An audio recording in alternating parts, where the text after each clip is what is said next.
Today we have a special episode of Duos. This is a podcast where we talk about the most iconic duos, pairs, and partnerships that have shaped our world. And if you don't know, I'm Cart. I'm Mox. And each week we'll break down the chemistry, influence, and impact of these duos, ultimately deciding who reigns supreme in their category. But this specific week is a niche week for us as we're talking about our alma mater, and that is Iolani School. But without further ado, sit back and relax. And this is Duos.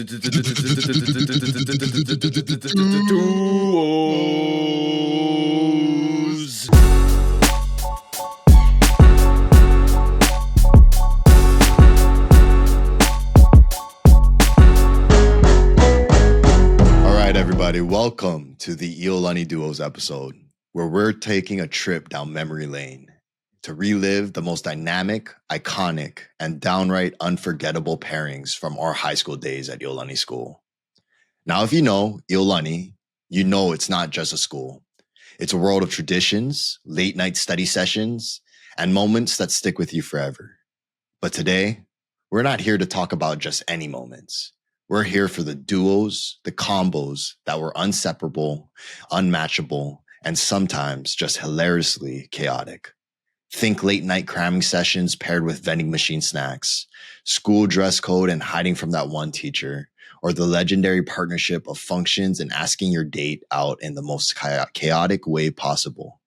These are the pairs that every high schooler can relate to, but they hit different when you've walked those Weinberg halls of Iolani. So buckle up, because we're about to relive the glory, the drama, and the outright ridiculousness that only Iolani School duos can deliver. Iolani.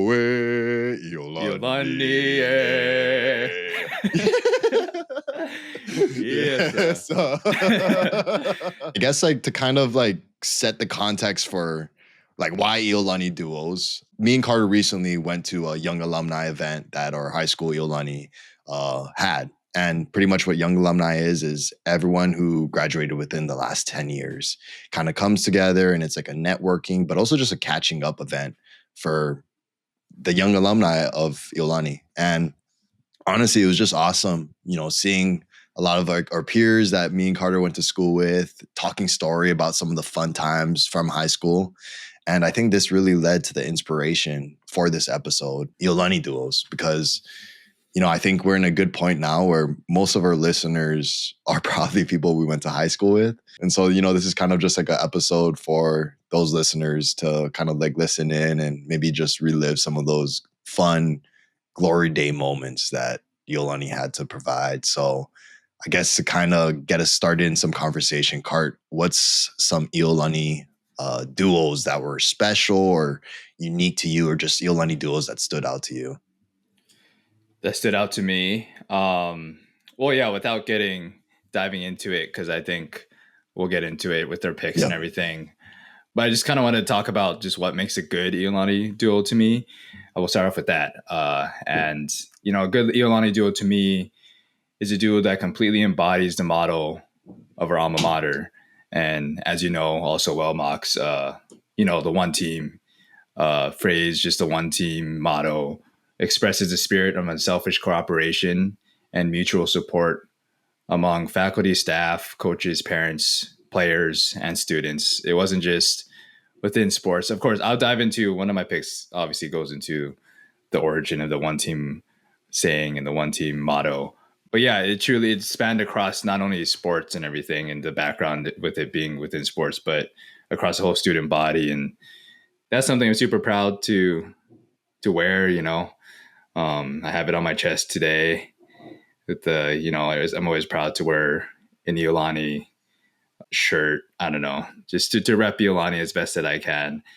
I think, for me, my picks kind of I guess the picks I did really go into maybe our experiences as Iolani students, and some of just the things that really stood out to me during my time at Iolani. But I think what makes Iolani special, like you said, is this aspect of the one team mentality. That's the motto. That's what Iolani lives by. And on a more personal note, something that made Iolani really special to me is, my great grandfather went there back in the 1940s. Was a huge part of my dad's life growing up, and then my dad followed in his footsteps. They both played sports and then attended Iolani, graduated from Iolani, and so growing up, the only thing I wanted to accomplish in life was to go to Iolani, graduate, and play sports and kind of follow in my family's footsteps. So on a personal note, that was like kind of like what makes Iolani special for me. And I know, like, I'm sure you kind of resonate with this because your dad also went to Iolani. My grandfather as well. No way. Okay. So yeah. I don't know. You remember we met, yeah. So like I guess we're both, third generation. Yeah. Iolani. Yeah. Alumni. That's awesome. So yeah, my grandfather went and he went, and I'll get into it too. I don't know if you know some of this history, but you met my papa, my grandfather, I think once at least, before he gracefully passed away kind of in the past, like 5 or so years. But yeah, he definitely set the tone, and my dad was next. And both my grandpa and my dad's just older than your dad, but they went when Iolani was still all boys. So I was the first, Lao, I guess, to experience Iolani, including girls. And funny enough, and that's why my sister also came over to Iolani for upper school. So after 6th grade. And so, we're proud to be like a Iolani family. So my sister and I, hopefully we'll carry it on. And hopefully we made them proud going to the same school as them. No, I'm sure you guys did. Legacy. Yeah, I'm sure you did. I'm sure you did. Because I know for my dad, it was trying to like figure out a way to make me like be able to attend Iolani, because he knew, and he was just so grateful for everything that he learned and gained from Iolani. And even though like financially it was kind of like long shot for us to be able, he always had the mentality of he's going to figure out a way to like get me there. And super grateful for that. That's what made Iolani special just for me on a personal standpoint. But I think on the more like general like scale, what made Iolani unique, for starters, was it was freaking hard. Like as like an academic school, it really pushes you to like an academic discipline and a mental edge that when you're like a kid, you just like aren't really ready for. And it really makes you question like what you're capable of. And I remember like most nights staying up till 10:30 p.m. just working on homework for the next day, and then having to wake up, go to school, play sports, come back, and it's just a constant grind. It's a place where being a nerd is cool, and I know this is kind of unique compared to at least other schools in Hawaii, and it's like a very kind of like competitive environment, but it's also one where, everyone's in it together. And so because of this, there's a sense of camaraderie. Because of this too, like, all the pressure that's like associated with it, pressure makes diamonds. And I think because of this, like the people who end up like going to Iolani, one, they end up doing a lot of great things, but also they just are great people, because they kind of got forged through the rough of it. Let's kind of get into it. And so to get into the competition, I had the idea, and Carter, you can fire this. You can shut it down if you don't like it, or if you think it might be like a little too much. But to decide who goes first, there's this game that we used to play mainly senior year of high school, called Fire Up the. And it's like anything that like rhymes with koozie, so it has to end with an E. And pretty much loser is like whoever can't think of something next. But yeah, Carter, what do you think? Do you wanna like sure, do this? Go for it. Yeah. I mean, we haven't played this in a long time. I know it's been a minute. It's been a minute. Okay, here we go. Fire up the koozie. Fire up the bulgogi. Fire up the movie. Fire up the booty. Fire up the Gucci. Does that count? Yeah, that's good. That's good. So you can count. That's good. Fire up the doobie. Fire up Monpachi. That doesn't really count. Yeah. Okay, Okay. you go. You Okay. go. Okay. Did you have more in the bank, bro? I I forgot. Like, I only had Fire Up the Truly, and I just thought of that like right when we were going. I honestly was oh, right. fire up the truly. Yeah, yeah, yeah. I was trying to like think of stuff like we used to be able to go to that for like I actually a have never said. while. I've never heard fire up the Gucci. No, no, that was the first So time I that heard was the that. first time And ever. also the Fire Up the Menpachi was in that was a pull right there. Fire up the I honestly would have led Bachi. it. Yeah, I would have led Really? it. Here's my first duo. On one side, you got something that's shiny, expensive, and was handed out by the school with the intention of making us more productive. Hmm. On the other side, you've got endless possibilities for creativity, teamwork, and let's be honest, total chaos. One brought the power to multitask, the other brought zombies, diamonds, and an unhealthy obsession with TNT. Together, they turned classrooms into survival worlds. I'm thinking you know what this one Yeah. this one is. Yeah. And this kind of ties into one of my picks as well. But yeah, you're talking about the Uh, iPads that we got. We're what the first class to get iPads. I think we were this well because I think we got them eighth or ninth grade, and then seventh Yeah. and eighth got them too. But we were part of the first batch of Right. iPads handed out. Yeah, Right. yeah. Yeah.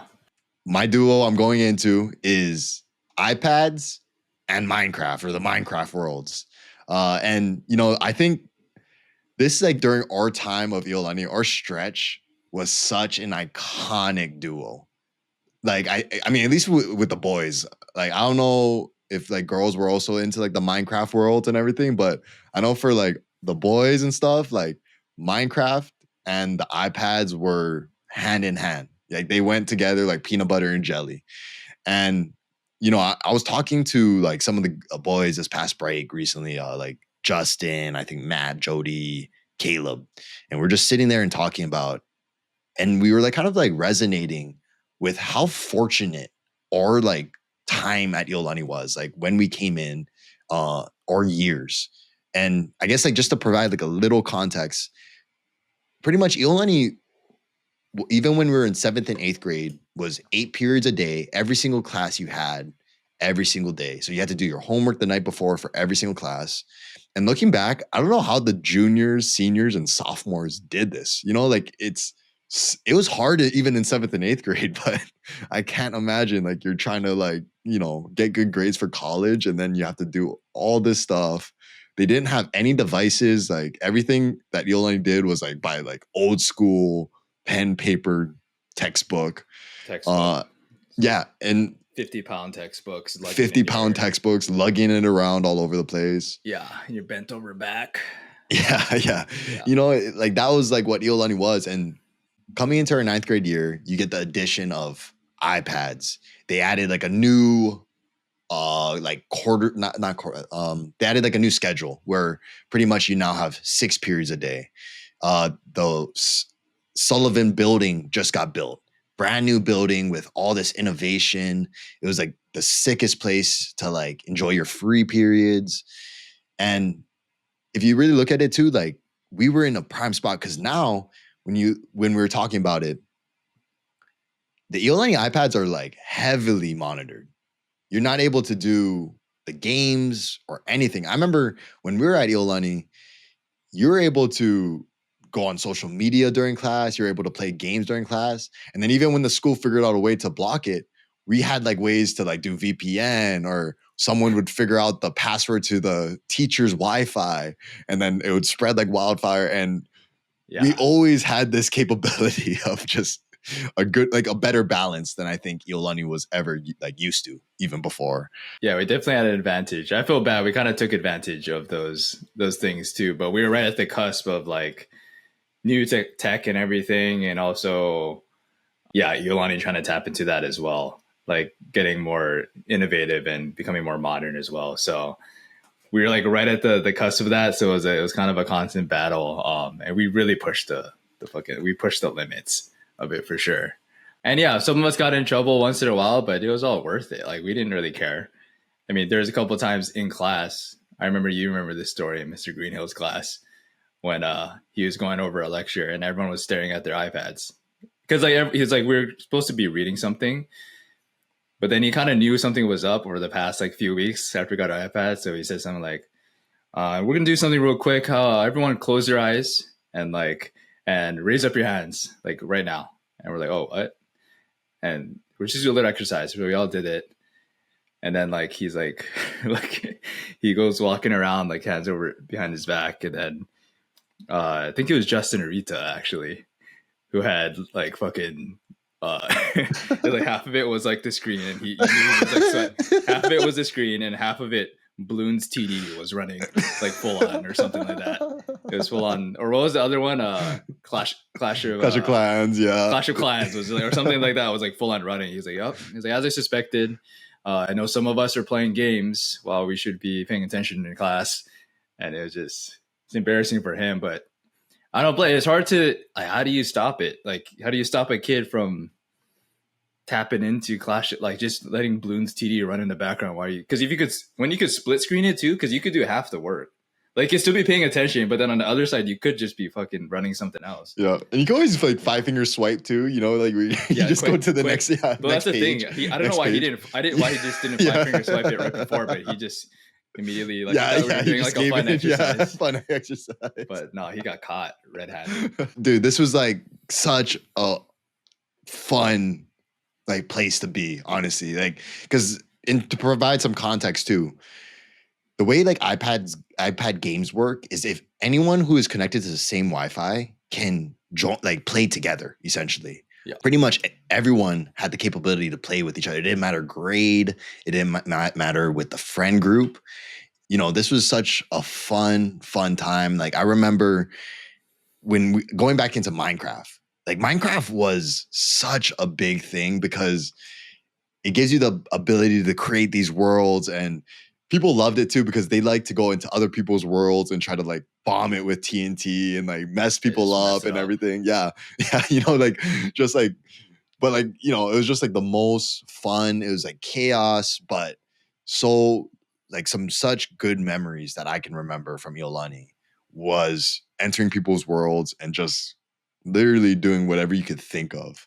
And this is really kind of what made Minecraft in particular it's very special. And you know, it was almost savage because everyone was out to like get you. It was like the Hunger Games every time you turned on the world.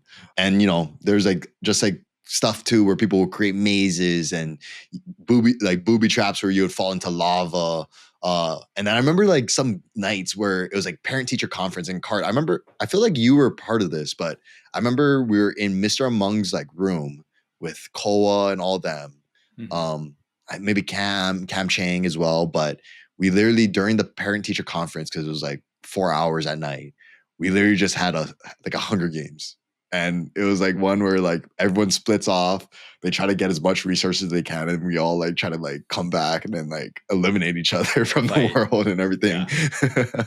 And I remember like stuff like this like stands out to me. It's just like sometimes where we're like yelling, like just having a good time. And then like another story that like kind of stands out to me is there's like this one time there's a class that me, Justin Arita, Jody Kim, and Matthew Saltman all had together. U.S. history with Miss Morimoto. And, you know, looking back, I give Miss Morimoto so much props because with those 4 boys in one classroom together with Minecraft going, it was a hard job to like corral those 4 boys. And you know, she would always get on us, like you said, like it's a hard job to be a teacher during this time at Iolani because you have the big responsibility of continuing to like make sure people are getting this advanced education that is promised and like our parents are paying for, but also like trying to like manage that like these kids have like unlimited capabilities on these iPads. And there was one class in particular where all 4 of us were in a world together playing Minecraft. And I don't know why, like, like she's like, you know, trying to teach and everything. And me and Jody are sitting legit right next to each other in the front row. And she literally just stops and says, "Jody, can you get off the games?" And right when she said that, I'm like, oh crap. 5-finger swipe over to like, like with the notes and everything. And Jody like all pissed off and like Oh, he just like says, sees red. He just sees red. It's points. He's like, Makana's on it. Makana's doing the same thing. And I'm like, what? I show my iPad and it's like notes. I'm like, bro, what are you talking about? But this is like what like Iolani was like during this time. It was just chaos. People it was like the Spider-Man meme where everyone's pointing fingers at each other. Like but it was such a fun time. And the last thing I kind of want to talk about when it comes to this duo is just like the part that I think that makes this a dynamic duo is two things: the balance that it brought, and two, the camaraderie that it brought to a whole school. So let's just start with the balance. So first off, when we're talking about the balance, like I said, and like we've been talking about, Iolani was freaking hard. And even during this time of iPads and the schedule changes, it was still hard. The thing with the iPads and specifically Minecraft is, yes, it brought more productivity. We were able to have more capabilities, have textbooks on our iPads, look up things instantly. Like the way we were able to do classes was, I think, elevated because of the iPads.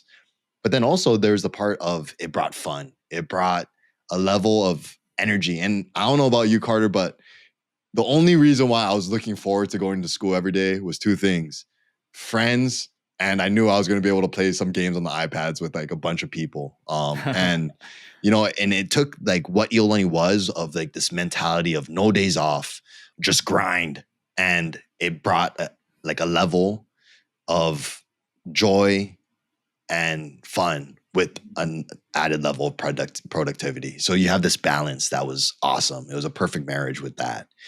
But then you also have this level of camaraderie. And I think this is what really made the iPad such a special addition to Iolani. And specifically when games were able to be a part of it, was because, like I said, didn't matter the age, the friend group. Like I would be playing games when I was a senior with seventh graders. It was like it didn't matter. You're just enjoying whatever world like was open, and you're like kind of like talking shit on the chat and everything with like seventh graders when you're a senior. And it's funny too because then when you see them in the halls or something, you're just eyeing them out like, "Sup, bro?" Like.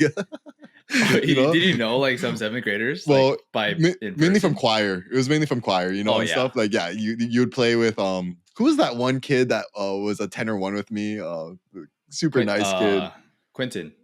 No, not Q. Q too, but Q. Oh no. He was like kind of like the white kid with glasses. Andy.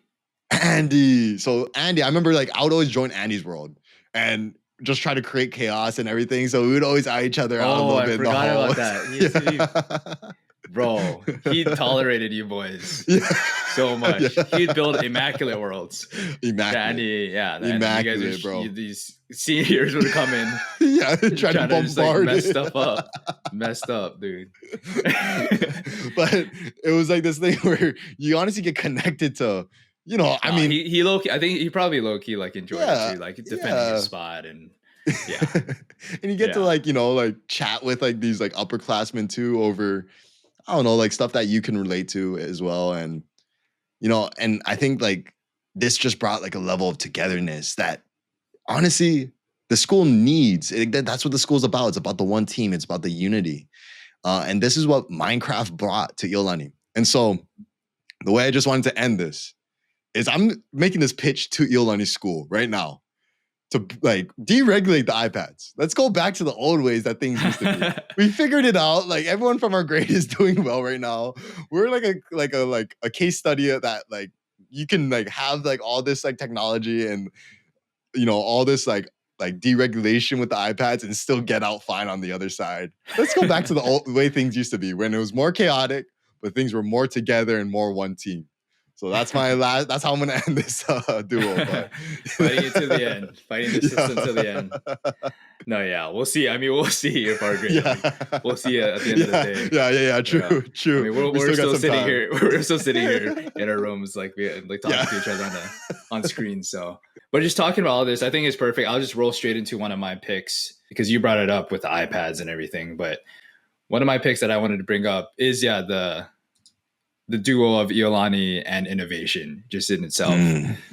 Because that's something that's always been awesome about our school is just the way it pushes the boundaries of innovation constantly. Like you said, we always had new things like growing up and growing older, and to this day they're constantly updating every time the more years we were out of Iolani, like we were in college and then we're now out of college, every year, every time we go back, every couple few years, there's something brand new, like a brand new building or a whole international housing for students, like an international school. And then there's like the lower school looks completely different. We saw it for the first time this evening. I can't even recognize the spot. It's crazy. Like what I experienced as growing up from kindergarten through sixth grade looks completely different now. It looks like a a society, just a dystopia, like a utopia of, I don't know, just this new world, Iolani world.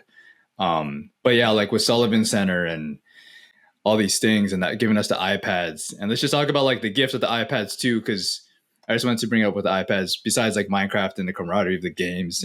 But besides that, if you think about just us mocks in general, and this, I literally just thought about this as you were talking about the iPads, but the iPads are really the reason why we even got into video making and storytelling in general. If we didn't have this tool and like, so yeah, there was the thing of like you were able to have fun with games in it and everything, but it was also a tool in the classroom that reaped like many benefits or showed, a lot of potential for these new ways of learning and these ways of just these tools you could use to teach students. And that's what people like Dr. Z knew that they had. So they applied some of these tools in video making. So there's iMovie and the camera roll that you had on your iPad. And he went around his way. He made an assignment through the iPad to make a vocabulary video with the iPads. And we literally made that started our whole thing. That's why we started making YouTube videos. That's why we started, and everyone started getting into iMovie. And then through the iPads, I don't know. Iolani innovation, there's so much to talk about here because like our year was the first time they had a film, and I was part of like the first film class ever. And like I didn't even know this was a thing before because of course, in LA and everything and in schools in the mainland, they had a lot of creative arts programs and things, these different classes and everything growing up. But with Hawaii, everything's just behind. So we didn't have a film class until my senior year. And then I was so lucky to be part of that. Me, Tanner, and Bray to be a part of that film class and to just learn everything. But they're constantly looking toward the next thing and constantly wanting to push the next thing. And if it wasn't for that, the constant, just mindset of innovating and being on top of the new technology and being top of the new trends and everything, people from Iolani wouldn't be the people they are today. So yeah, definitely just wanted to shout that out. But yeah, I mean, literally without Iolani and innovation, we wouldn't be here. I don't think without the iPads, we potentially wouldn't be here. Like we didn't have that assignment, brah. I keep thinking back to that assignment and we didn't have those classes. So with Dr. Z and also Miss Beer, Risa Beer, and then providing us Canon DSLR cameras, like 5D Mark IVs. And us just trusting us to just go out and to shoot like these little documentaries of our classmates and whatnot and have fun with it. But it was those things that inspired like this new passion within a lot of people, including myself. And that's the reason why I'm like doing the things I'm doing today. Like it's literally because of Iolani's way of innovation and innovating. Because I wouldn't have known any of these things if Iolani didn't provide the innovation, the tools required to even tap into this whole creative thing, this creative space. Kind of like what you're pointing to too is, like when it maybe comes to like film, media programs and everything up here in the States, that was already more of a common thing. But I would say like back in Hawaii, like Iolani was one of the first to really, and of course Iolani's blessed with a bit like the ability to do that on a financial standpoint. But it was awesome that we got to like be a part of that because like you said, I don't know if we are where we are today without that. And I don't even know if we are who we are today without all of those capabilities. Like if I had any opportunity to do a video presentation rather than a spoken presentation, I was always jumping on that. And it was fun. It was like a chance to be creative. And I was like good at doing those videos that were entertaining and fun for the teacher, and would usually get good grades on those. And it kind of just inspired me to like just keep on doing them and just having fun with it. Like I think it allowed Iolani to the chance to learn how to be a little bit more creative in the space. You know, it wasn't so technical by the book, but a little bit more open of, you know, how do you want to get this point across? Do you want to do a video? Do you want to do a Yeah. presentation, a paper? And it allowed everyone to kind of find themselves in the space. So, dude, yeah, I love Yeah, it. their method of storytelling. And it just allowed us, they gave us the opportunity, just like the Mhm. option to be able to do that. And that's an awesome and valuable thing to give to students because, yeah, you never know how a particular kid or student will communicate best or will tell their story best, you know, or just show their ways of learning. And I don't know what they, yeah, put everything that they've learned into one source material. So it could be like through video making, or it could be through writing, or it could be through like a poem, or, you know, slam poetry. They had a lot of like speakers that came by who were like great slam poets. And there's a whole slam poetry club, like all these different things and these ways of communicating. And these, they saw potential, I think, in like all facets of communicating, of storytelling, and that's something that's super valuable. And yeah, I'll always be grateful for is, yeah, Iolani's way of just pushing innovation. And maybe that has to do with like the dean as well, you know, and just like new people coming in and pushing that front as well, because there's a lot of traditional and old traditional things that remain strong at Iolani, and then there's a lot of people pushing innovation, and it was kind of like the balance of both that made it truly special. Yeah. Yeah. Yeah. And I was going to like go into that too. You know, I think you do have to really give a shout out to, you know, Dr. Cottrell here, because when he came in, this is what he brought. He brought innovation. He was going to try and do new things with the school that the school was not used to. Because I think up until that point, Iolani was very traditional, you know, Yeah. doesn't change. It's 8 periods a day and you are grinding. And that was the motto. And Cottrell came in and changed it up. And, you know, and I think, like you said, it's now almost trying to refine that balance again, maybe of like also maintaining the traditions while continuing to innovate, because there's such great things about both of it. And I think that's where Iolani is like now. It's like we're trying to like get that like balance back in again, but it's a good problem to have because, you know, Iolani has grown in such a cool, unique, and special way because of it too. So Yeah. yeah. Love the pick, bro. All right, I'll get into my second duo. Here's a high school duo that brought out everyone's competitive side. One half is the highlight of the day, your midday fuel, your reason to survive during the boring lectures. The other, crispy golden perfection that turned the bell into a starting gun for an Olympic sprint. People begged teachers to leave early, ran their lives depended on it, and still sometimes left empty-handed. Do you know where I'm going with this next duo? Mochiko chicken. Yeah. Oh yeah. School lunch and the mochiko chicken. I actually smell it right now. Like Dude, I'm getting the yeah. scent of it in my nose right My now. mouth is starting to water a little bit. Yeah. Like I think the way that like I like said it was just like plain and simple. Mochiko chicken days at Iolani were different. And I'm sure other high schools had the equivalent to this, but it pretty much turned lunch into a Hunger Games.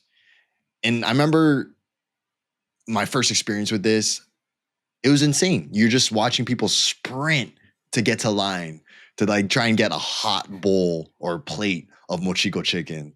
Um, Yeah, guys would sprint with their dude, backpacks. Some guys would dude, eat shit. I think I saw a dude like yeah, eat shit once or twice, couple trying to times, like bro. sprint. It got dangerous. It got dangerous, bro. It got It's fucking dangerous like, it was like the rope drop at Disneyland. Like it was crazy, bro.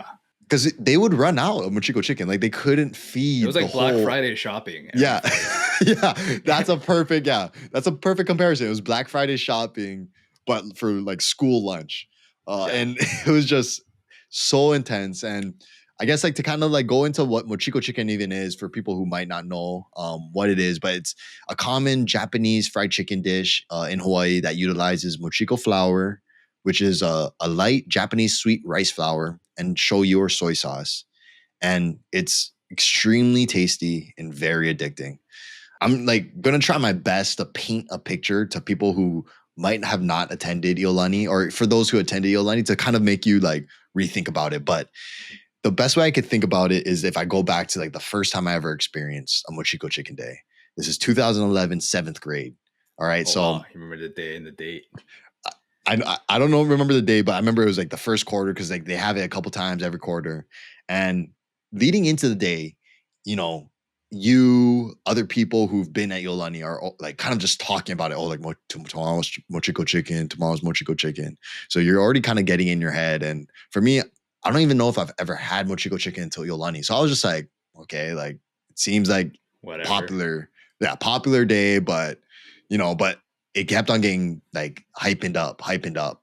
And then the day comes and there's like I think like at the start of the day, there's already a different energy in the air when it's Mochiko Chicken Day at Iolani because everyone's almost just waiting for lunch. And you kind of feel that tension. It's almost like starts to build up. And then like maybe two periods in, all of a sudden the whole school starts to like have the aroma of mochiko chicken. It like spreads like just like a wildfire across the school. And it doesn't matter if you're in class, you smell the mochiko chicken. And at this point, I'm like starting to get the craze because I'm smelling it. I'm like, brah, that smells unreal. Like I'm starting to get stoked. And then you lead into the period before lunch.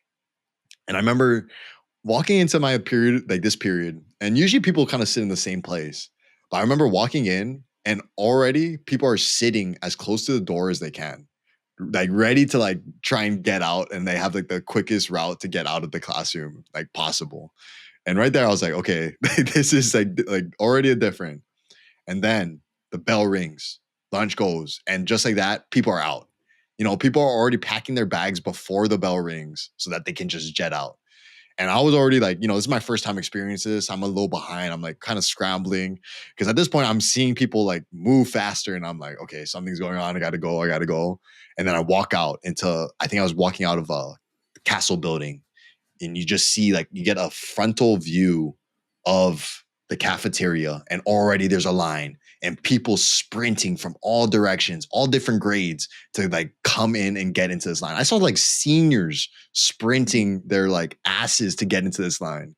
Like it didn't matter about looking cool at this point. It was just about getting your spot in line so you can claim Mochiko chicken. Yeah. And because it would run out. They would run out. They would run out. They would run out. And There's then only so much mochiko chicken you can make in that kitchen. Exactly. There's only so much you can make, and they did their best to feed everyone that they could. But I mean, it's a bloodbath out there. Even when people get their plates, they're like, "Oh, what uncle? Can you throw some more Michiko chicken on there?" It's like everyone's trying to get as much as they can. They don't care about the person behind them. Yeah, like Iolani one team kind of goes out the door on Mochiko chicken day. Honestly, it's a competition. You're trying your best to get as much Mochiko chicken as you can. And enjoy it. And I remember, finally get my bowl of mochiko chicken and I sit down and you get the smell and I'm just taking my first bite and it's just crispy, golden. And in the middle was like this juicy chicken perfection. And as I'm talking about it right now, I'm like legit, my stomach's starting to grumble. Like, it was so, so good. So elite. I remember that was the last time I ever got a bowl of mochiko chicken.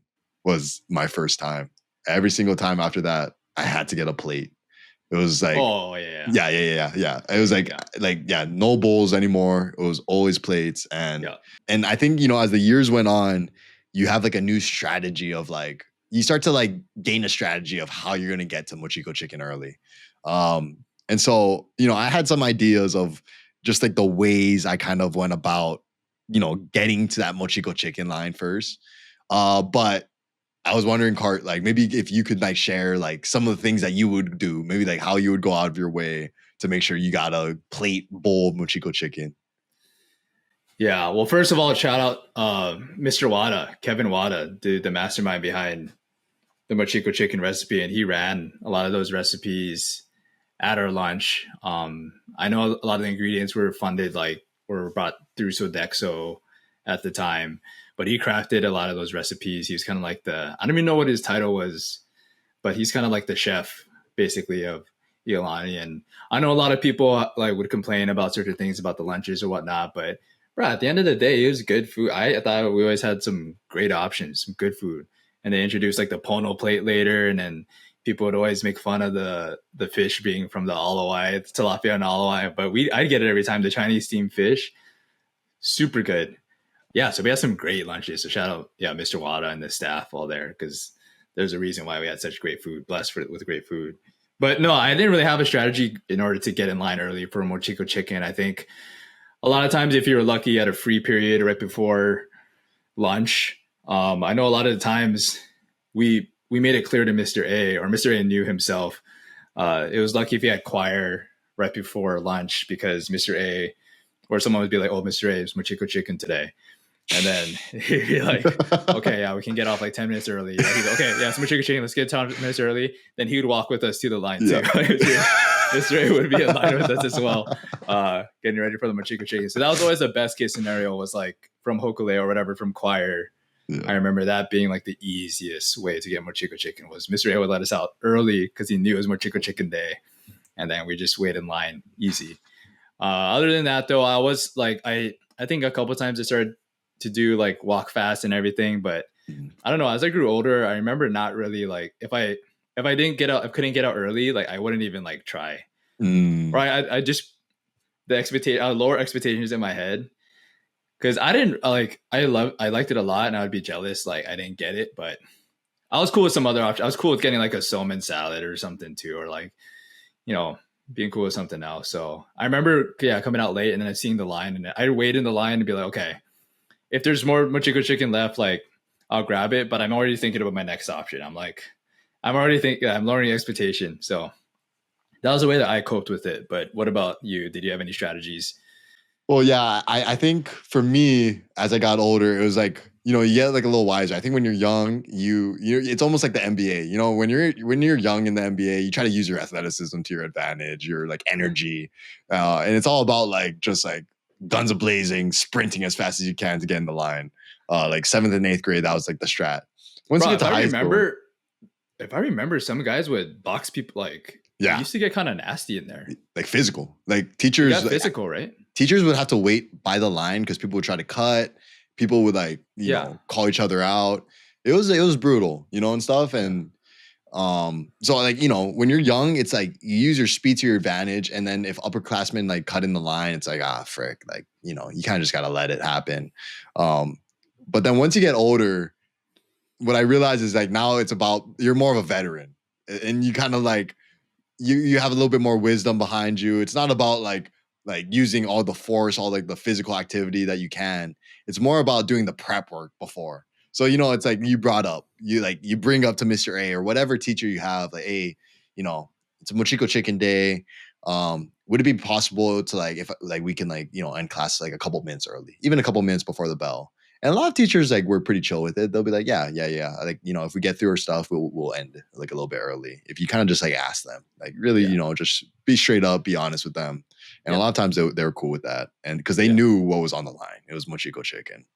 But then also it's like you're doing prep work in the sense of, like if I'm looking at the bell, like I know I have like 4 minutes left. We're pretty much done talking about what we're going to talk about for the day. I'm already starting to pack up. I'm like already starting to like kind of get like my shoes are untied, maybe like lace them up a little bit, but I'm doing the prep work to kind of get me ready. And then when you're on like a vet bonus too and stuff, like you might be able to like pull one of those where, you tell your like one of your boys who might be in choir, like, hey, bro, like just save me a spot, like in the side, the front of the line and everything. And you kind of just like walk over, but you're always doing the preparation. You're like letting like people know, you're communicating, making sure like everything's like, checked off and just doing what you can. So I know that was like kind of like my strategy as I got older, was kind of just like using my mind more than my physical exertion as much. So what's your second pick here? Yeah, kind of shifting over to a big part of Iolani is well with this pick, but yeah, being a son of Iolani, I know you know this well as well, but I grew up watching a lot of high school sports and looking up to a lot of the upperclassmen in upper school campus, right? And I'm sure you grew up watching a lot of Iolani sports as well as your dad. It was probably still was he coaching? Yeah, even before you attended Iolani, and he was very involved, right? Yeah, he was coaching, and then yeah, I mean, growing up wanting to go to Iolani, it was always Iolani fan through and through. Right, right. So yeah, you can't talk about like great Iolani duels without talking about one of these like athletic pairs or the many like athletic pairs I think that came out of Iolani. But whether that be watching, players and students like Kavika Shoji, Derek Lowe, Kyle Pate. Um, I'm sure you remember Kanoa Chu hitting the game winner in states. I don't know if you were there during that game, but it was a great moment. It was these moments I remember as great ones, being a younger kid and watching these older high school students that I very much looked up to as a young kid at Iolani perform at the highest level in states. It was like some of these like glorious moments to me. It was like a lot of these, high school athletes performing at the highest level that could be played at in Hawaii. So there are countless, incredible student athletes that have been nurtured through Iolani's programs. But one specific duo that comes to mind as a memory, it's more of a memory for me as a young child. And I remember them being a duo, but they're brothers. And I don't know, do you know the Marcial brothers? Oh yeah, oh Yeah. yeah. So I just kind of want to bring them up because I remember them being like super multifaceted and just I know there's a ton of pairs like I'm probably, leaving out of the conversation just of my tenure at Iolani, but this is like what I experienced like as a young kid and looking up to. But these brothers too and the family, they really embodied the whole one team spirit and just made, they embodied the Iolani student athlete in my mind. But that being Kella and Wally Marcial. But this was around 2007 to 2009, and I was still in elementary school.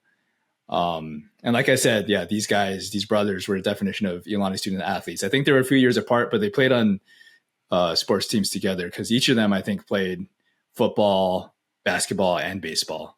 So all triathletes. And for starters, yeah, Kella, as a junior, he was like, number 10, the quarterback. There's actually a clip. Have you seen the clip of him like running for a touchdown in like states? But they won actually like back-to-back D2 state championships at the time. But he was a quarterback for D2, championship Raider team, passing for over 2,500 yards, 22 touchdowns. But he was like the starting quarterback then. But then as a senior, his athleticism was needed in the open field, and so he switched positions. Like he would be like a cornerback, and then he'd be, he was a cornerback, and he recorded 12 interceptions as a defensive back. And then he was also Jared Arakawa's go-to receiver on the receiver route, and they won their second straight state crown. So that's just for starters. And as a freshman, he was a key reserve with his brother on Iolani State Championship basketball team and league title contending baseball team.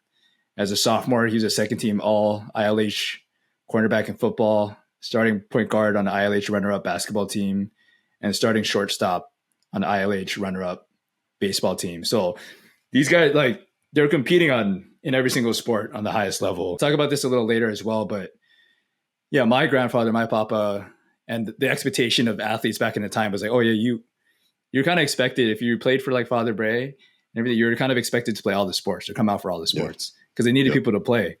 But this was later in like 2000, like not even, well, it'll now over, 15 years ago. But it was at that time too, even at this time, it was rare for someone to be a triathlete like this, or just to be playing in every single, like starting in every single sport and to be playing for championships, like at that level.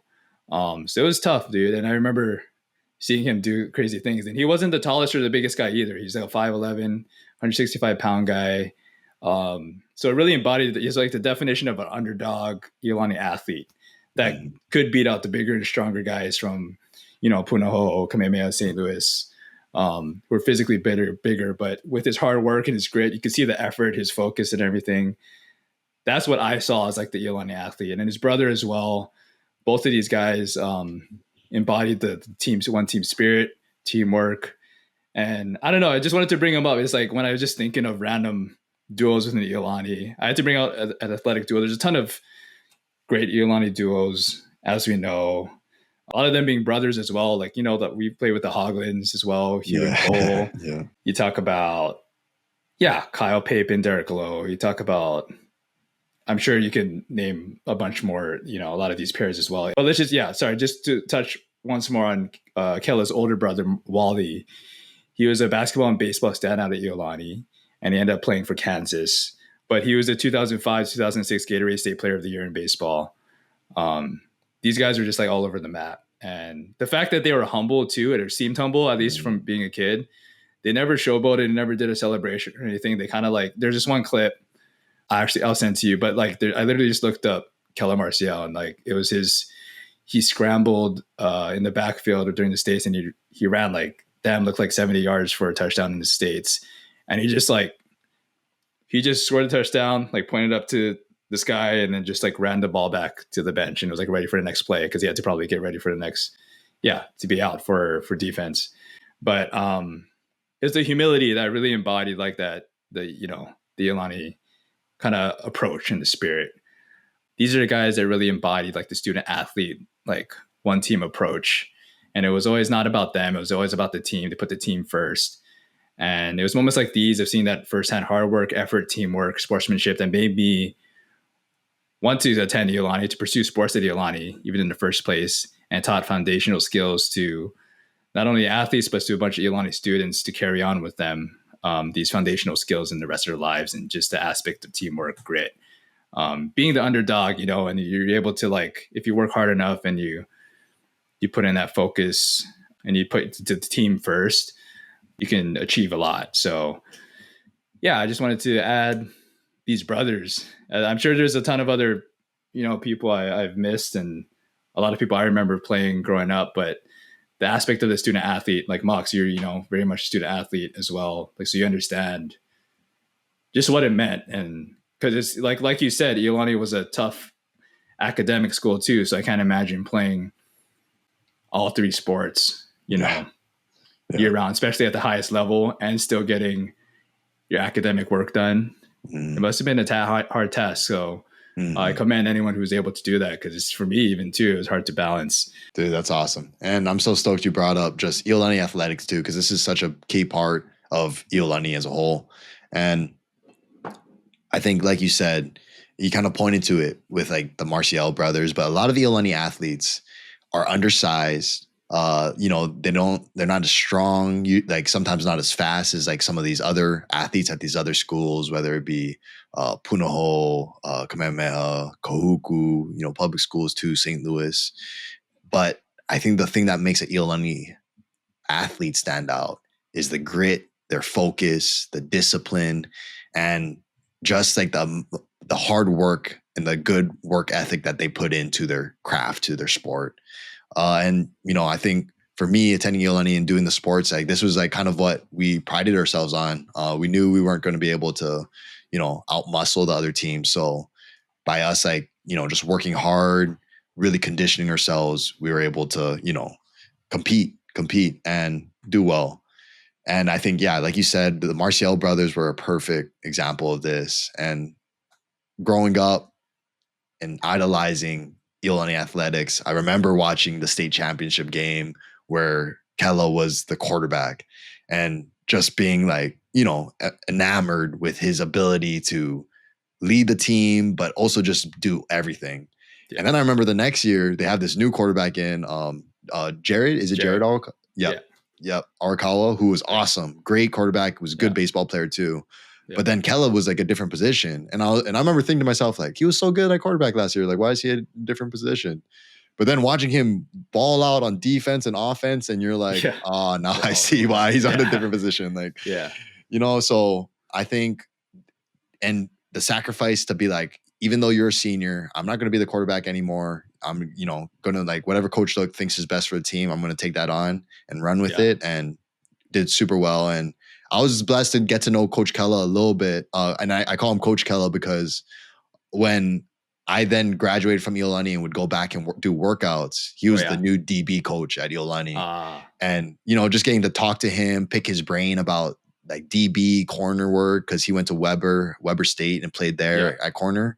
It was awesome. And he, like you said, such a humble guy who really resembles what Iolani is truly about. So love the pick there that you went with the that's the Marcial thing, brothers. bro. I don't even know these guys personally. I've never talked to these guys, but I just remember, it was like a memory in my mind. But that just shows, man, they really did give off that sense of humility and the one team spirit. I mean, it's good to hear that. You're able to talk to him and even see that firsthand yourself. It's funny too, because when you grow up, like these guys are freaking idols. Like the Marcial brothers, like Kainoa Chu. I like idolize Kainoa Chu. And then who's the guy who was like our coach at intermediate basketball, point guard for the basketball teams. He was like no for inter-red summer basketball. Andrew Scullman, Scully. But like even him now, it's like it's cool because you get to like meet these guys like when you're older, and because now we're all alumni. We're all like we all grown up and we're alumni now. And I remember like last year on my birthday, like Scullman was like buying us drinks at Mai Tais and everything. And it was, like it's cool to see these guys now, and they're just good guys, still humble. And, because I mean, for me, it's like Scully's still that guy in my head. He's still the point guard of like the state championship basketball team and everything. But, to have him just like, treat me like I was a friend even is awesome. So, extending the one team, the spirit, the togetherness, even past their time at Iolani. It lives on. It like lives on as like a family for sure. Okay, so I'm gonna go into my last duo. Here's a high school duo that captured everything about being a senior. One side, it's the era of the last classes, first taste of freedom, and the big countdown to graduation. The other, the ultimate hangout spot, where alliances were forged, laughter echoed, and yes, tears were shed. Together, this duo turned a chaotic rush into lifelong memories and turned a piece of furniture into a symbol of connection. You know this Senior one, benches, don't you? Yeah. Yes, sir. Senior benches. And that's the duo of senior year and the senior benches that, we all came together. And for me, this is a perfect Iolani duo because it encapsulates what Iolani is all about. And that's the one team in the community that you get at Iolani. Of course, like the education is great. You go on to college and, you feel prepared for college. But to me, what's truly great is the community that you build. Like we go back to this young alumni and we get to talk to all these different people who are alumni from Iolani, and you get to network, and it's the community that makes Iolani such a special place. And then this is what the senior benches is all about.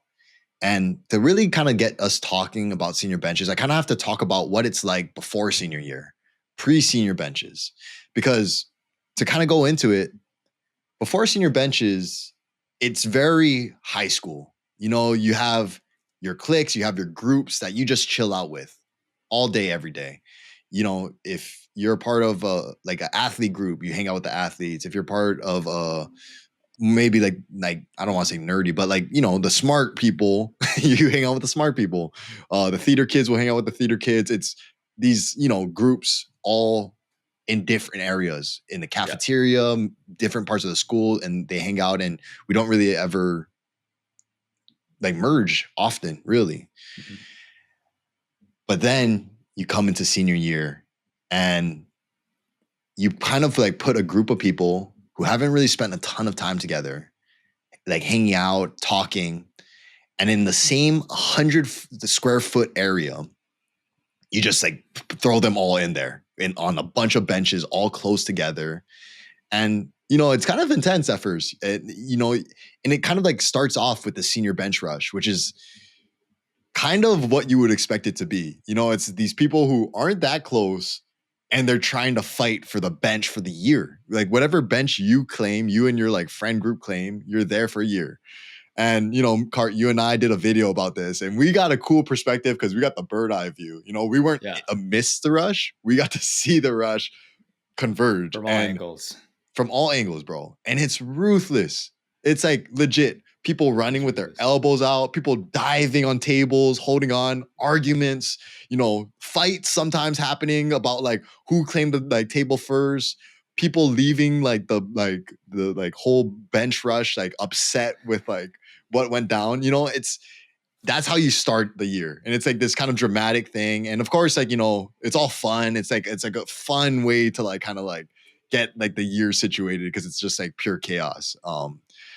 But then, as the year kind of continues, and sorry, I just have to say real quick, Max, too. yeah, The fact that Iolani even like allowed us to do that, and the fact that the disciplinary enforcer, Mr. Brown, would announce the start. He'd grab a mic and announce the start of the senior bench rushes. The fact that this was even allowed at Iolani, I give him props, man.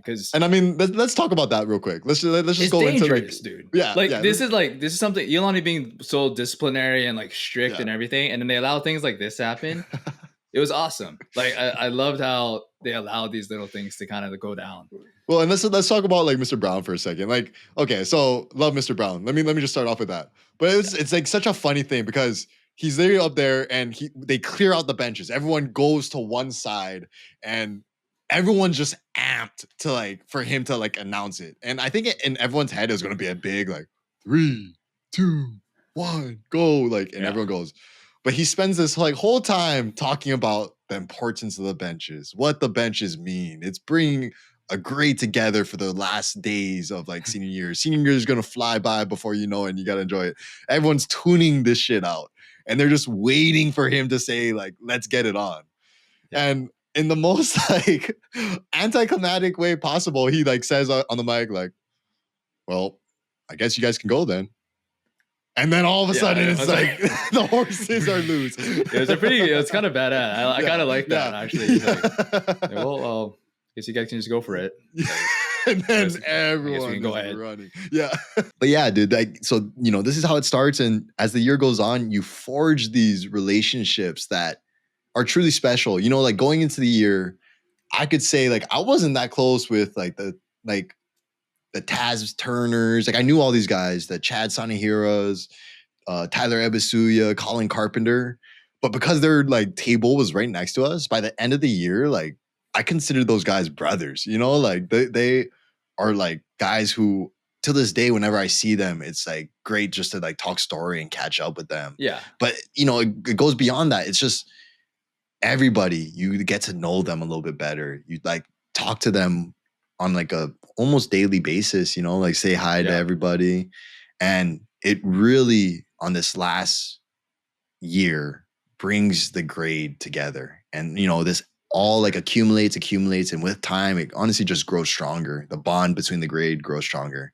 And this all leads to the final countdown, which for us at Iolani is pretty much everyone on the last period of the day for seniors, because then we have like the senior skip day, whatever. But the last day of classes, you get let off like your last period super early, 30 minutes usually. And you all like come together as your grade and you clear out all the benches. There's a huge like mosh pit of people all just in the center, and you're doing cheers, you're celebrating, and it all leads up to the final countdown right before the bell where you count down 10, 9, 8, 7, 6, 5, 4, 3, 2, 1, and boom, just an eruption of cheers. You have the air horns, bam, bam, bam, bam, and then freaking like just like chaos for like minutes, honestly. People screaming, and then all of a sudden it turns into hugging, tears, because you realize what you just accomplished. First of all, you accomplished a feat that maybe at the time there's days that you didn't think you were going to be able to do it. There's long nights. There was times where you're stressing out, crying, but you did it. But then also you realize that this is the last moment that you get to share with the people that you've forged all these lifelong relationships with. Yeah. And then it turns into a communal aspect of it's like almost like happy, sad, where you're embracing almost every single person in the grade, people who you might not even be that close with, but you embrace them because you're just so grateful that they were a part of your grade at Iolani, that they were a part of your journey through Iolani. and you're just taking in those last moments. Like I remember maybe 20 minutes after the celebration, people just sitting there talking, but just enjoying each other's presence in that moment, knowing that this is it. This is the last time of senior year. And the same way Mr. Brown said in the beginning of the year, time flying, when while he's saying that, you're just like letting it go over your head. You realize in that moment how fast that time flew in senior year, but of all of Iolani. And this is what makes the senior benches truly special. This is what makes it a perfect Iolani duo, is how it really forges a community that now is like, it feels like it can survive like the test of time. No matter what, like Carter, when we went back for our young alumni event, we see our classmates, and it feels like time has passed, but it also feels like not too much time has passed when you just start talking to them, and and you just have this like lifelong connection because you guys were the same class at Iolani. So for me, that's my final duo, and the Iolani senior benches is something that is truly special, and it's something special. Yeah, I won't ever forget it. Yeah, I hope that they carry it on for years to come as well, because I don't know what that space will look like. It's still there, but I hope the tradition carries on, because that is a special way of bringing the senior year, your last senior year. And that's how it should be. That's how Iolani has always felt like. It seems like the grade is, you're all together in it for the one last ride, like one last hurrah. You've been through this for some people. Yeah, like me included. Like that's literally, I've been at Iolani since I was a baby, dude. Like literally that's all I knew. I remember just repeating that to people. It's like, man, it was super bittersweet, because that's like literally all I knew.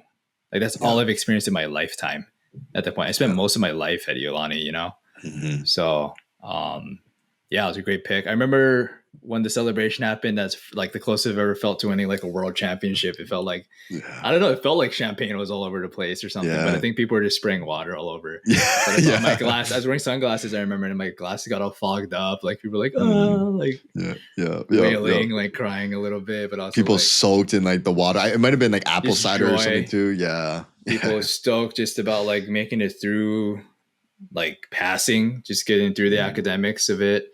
People embracing each other, realizing that this may be the last moment you might see a lot of these folks for sure. It's just like a celebration, really. And such a journey that Iolani takes you through. So that's a great pick, bro. Love it. Yeah, and it's kind of rolling into this last pick here. I mean, everything we've talked about, has kind of embodied kind of what this last pick really is about. And this is where you talk about the end of our senior year, and like the way an amazing way to cap it off with senior benches in that final countdown.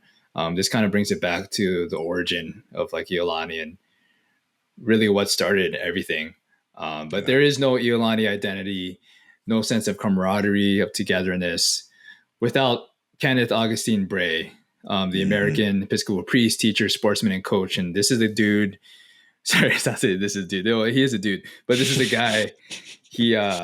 Whose butt, like his head bust, is like literally, it's still there, right? Yeah, it should be. Better be. Should be. Better be. Yeah. It's right outside, kind of near where the athletic, the lockers are, in between, right by the pool, and by where the gym is, in between the football field. It's right in the center of kind of like the athletic, like training facilities, essentially. It's him with his pipe. But Father Bray, he founded the athletic program for Iolani School from 1932 to 1953. Establishing the one team philosophy touted by many teachers, coaches, and students at the school. This is a guy whose bust is seen again all over campus. His face seen all over campus. His phrases and his sayings, and he wasn't even like, he didn't start Iolani or anything too, but he's so impactful. That's why I just got to talk about him. And this is what the pick is. This is Father Bray and one team, because he created that motto. It was born out of his contributions to the school, but he requested the racehorse shoe from the racehorse Seabiscuit himself, and that's, like I was just saying, stands on display, as he would have his players remember the underdog spirit of the horse and kiss. My grandfather was one of those players, but he'd have the players pass around this horseshoe and kiss the horseshoe before the games, just to remember the underdog spirit of the horse and to embody that going into the game. But it's these little things like this. It sounds like very, I don't know. It's like one of those like old like Rudy stories, you know. It's like Yeah. the traditional like underdog fighting stories. But again, like I said, one of the players who kissed that horseshoe on that bus was my grandfather, Howard Lau. He attended Iolani School when Father Bray was the head football, basketball, and baseball coach, and also the priest there as well. When I first became Episcopalian, to hear my grandfather, yeah, his firsthand stories of interacting with Father Bray, and right before my grandfather graciously passed away, it made the legend also more real and personal to me, and it connected it in a way that I didn't really connect to. Kind of being, yeah, like this whole one team motto and spirit being forged into me since I was like a baby, and it didn't come full circle until I finally sat down with my papa as I grew older and was able to understand these stories and experience these things in high school. That really brought the whole one team motto and like philosophy full circle for me. And I was like, wow, this is way bigger than just like me. And like you know, I have a duty now to like represent Iolani and like what is meant for my whole family for years, like as best as I can. But anyways, to quote my grandfather, he said of Father Bray that he was strict but had a big heart. Mhm. So yeah, direct quote from my papa when he would tell my father and I stories of his experiences with the coach at Iolani School. I just want to bring up like one or two, like a quick story here too, just to, because I don't know if I've ever told you this story, but one of these stories includes the senior year of my grandfather. And over the summer, so he used to work at the pineapple cannery, like the Dole cannery, Yep. to earn the money he'd use to pay for tuition at the time. So that's, first of all, major respects to my papa, my grandfather. So he's paying for his own tuition, working over the summer. We was out there playing like summer sports and like enjoying going to the beach and stuff, you know, Yeah, like playing video games. putzing around, yeah, playing Minecraft, like. But yeah, for this particular year, pineapple season bloomed late, so he couldn't work until the school year and the season had already started. At least practices had already started. So at the time, they started practice in August. That is football practice. So the first day of practice, my papa, my grandfather, he didn't show up, and so Father Bray, he was super aware of all these, like someone missing practice or not, right? So he asked one of my papa's friends, like, "Oh, where's Howard?" And they didn't know where. So Father Bray went on his way to call my grandfather's house and ask why my papa wasn't at practice. And then so my grandpa had to, and at that time, Father Bray lived on Judge Street, like right next to the school.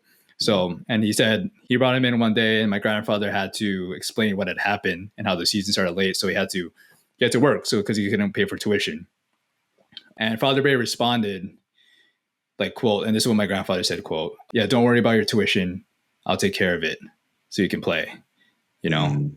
So this stuff is like the selflessness, like of that, just to like, and so he truly treated his players and students like his own children. And this is just this is my grandfather being one example of that, but he really treated everyone like his own family, like the one team. But there was many instances where he personally helped my grandfather.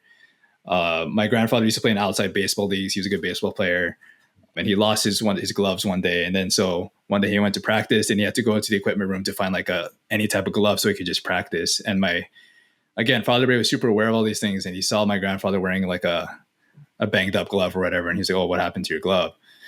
And my grandfather said, "Oh, he lost it in an outside league," or you know. And then the next day, Father Bray shows up and hands him like a brand new glove. He said he should, you know, like he does these little things like that. Yeah. So it's cool to hear those stories like that. So whether it be like that or getting the whole team, my grandfather said like he used to give the whole team both starters, not only if you're a starter, but like all the bench players too, supporting, you know, players, the whole staff. They stopped by Piggly Wiggly to get ice cream, and he'd buy everyone ice cream. Yeah. You know, everyone's included. It's all one team. But that doesn't mean he wasn't strict and didn't expect the best out of his players as well. My grandfather said he literally kicked his butt because my grandpa was hard headed, I guess, like myself, and he wouldn't listen. He wanted to do things his own way, but he realized he was doing things the wrong way. But Father Bray would be tough on him. But yeah, he just constantly talked about him being such a generous man and embodying this one team spirit. But yeah, but it's crazy that he used to talk about too. Yeah, he's like the one team spirit. It was born out of his like firsthand experience. So that's something like my grandfather experienced, and then that's something that carried on and kind of became a legacy throughout my dad's time there, being the all boys school, and then we bring in the girls, and then they have kids, and then we grew up still learning about the one team spirit, and it carries on, Mm-hmm. and it lives on through eternity with the school and throughout generations. So it's undeniable. Like there's no, yeah, Iolani like spirit, like one team spirit without Father Bray and his motto of one team and what he truly like he lived on a day by day basis. Like it's not just he didn't just like say like, oh, quote me on this, I'm gonna write this in the history books.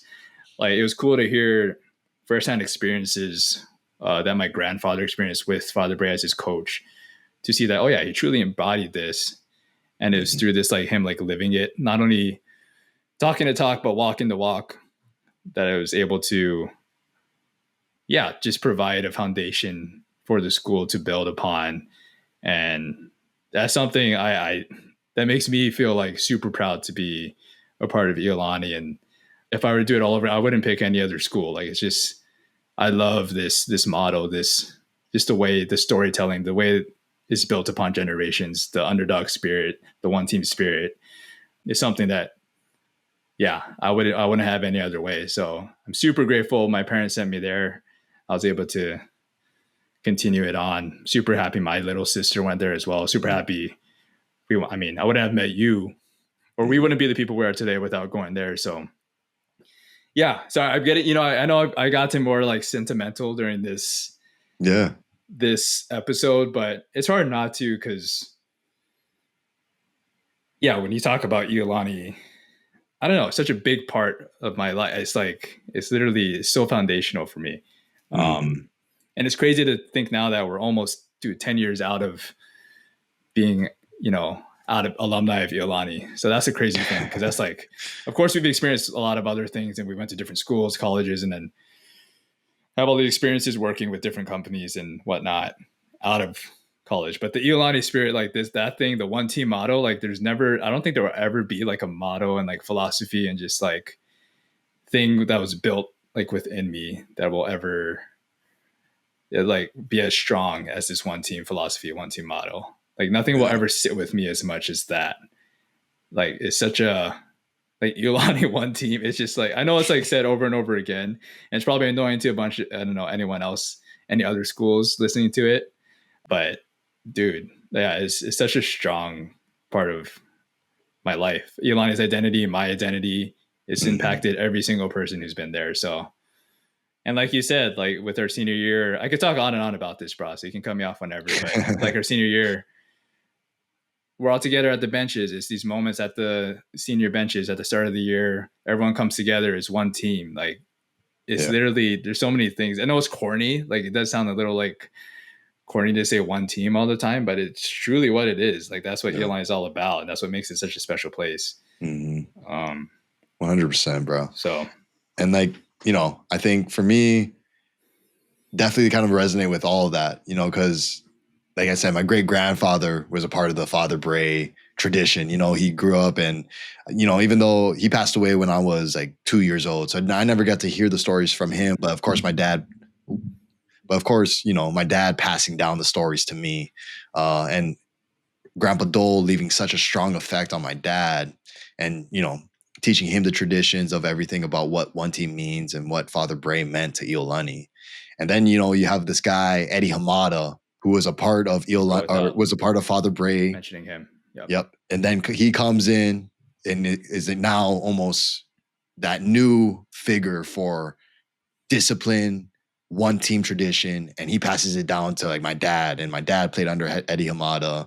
And then you got this guy Wendell Look, who played under Eddie Hamada, who is Yep. now has been at Iolani forever and is continuing to pass down that tradition. And it's like this that makes Iolani such a cool place too, because you have genealogies of players and coaches Succession.